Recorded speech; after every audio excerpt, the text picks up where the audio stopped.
Mimi kwanza nikupongeze sana kwa sababu kuanza mwenyewe, unaanza sawa, umepata ajira lakini hukuridhika na ajira, ukaamua kujiajiri mwenyewe. Tena kwa kuanza kwa kuamini watu mtandaoni. Unajua ukisemea 2015 ni kipindi ambacho mitandao ilikuwepo lakini haikuwa imechangamka sana. Ila ile tu kusema kwamba ulianza kuamini mtu anakutumia bidhaa unauza, congratulations. Hiyo ni tunasema ni uthubutu wa mjasiriamali. Kwa hiyo kwa lugha nyingine, Ana, pia wewe ni mjasiriamali.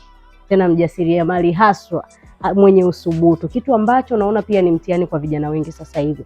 Vijana wengi wanaogopa kuteki riski. Vijana wengi wanaogopa kufanya hatua ya kwanza. Yaani sasa hivi ukiongea na kijana kuhusiana na biashara, anatamani apewe mtaji, apewe duka, akae pale. Yaani kuanza sifuri vijana wengi wanaogopa. Hata kama ana pesa yake kuifanya mtaji, wanaogopa kuteki risk, wanaogopa kupoteza. So mimi naomba kujua kitu kimoja kutoka kwako. Ni msukumo gani wa ndani ambao unakupelekea wewe mara kwa mara kufanya vitu hata kama unaona vina hatari mbele? Kwa sababu huo nao ni mtihani kwa wengi. Wengi uthubutu umekuwa ni mtihani. Ni kitu gani basi ambacho unasema hiki hata kijana mwingine akikisikia anaweza akakaa ndani yake akakitafuta ili kimsukume kuweza kufanya mambo hata kama mazingira yanaonyesha kukatisha tamaa?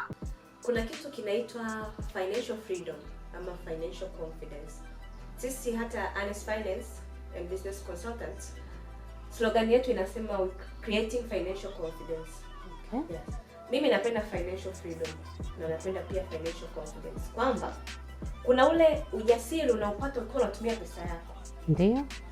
Si unaelewa ile feeling? Yaani kuna utofauti ukiwa unatumia pesa ambayo umepewa au umeomba na ile ambayo umeitafuta kwa jasho lako. Ndio. Sasa yale mazingira ya kutumia pesa yangu kwa uhuru, mimi ndo huwa yananisukuma zaidi kupambana. Lakini pia tunasema hata kama hujawa tajiri sana, basi hakikisha yale majukumu yako ya kila siku unaweza kuyatekeleza. Lakini sasa kama wewe umekaa tu eva, hamna unachokifanya, utawezaje kujinunulia hata yako? Ina maana unakuwa kama kilema, yani kwamba wewe unakuwa unahitaji msaada. Kwa tegemezi kupitiliza. Yes, lakini unahitaji kusaidiwa. Ila ni kumdhalilisha Mungu pia, kwa sababu kama Mungu kakupa kila kitu, alafu wewe huwezi kukitumia, ni changamoto. Ni dhambi pia, kwa sababu unapokuwa unapewa kitu lazima uweze kukiutilize. Yes. Yeah. Kwa hiyo tunaposema kwamba Mungu anakupa kipaji, kuna waliopewa vipaji, lakini pia kuna wale ambao wana uwezo wa kujifunza.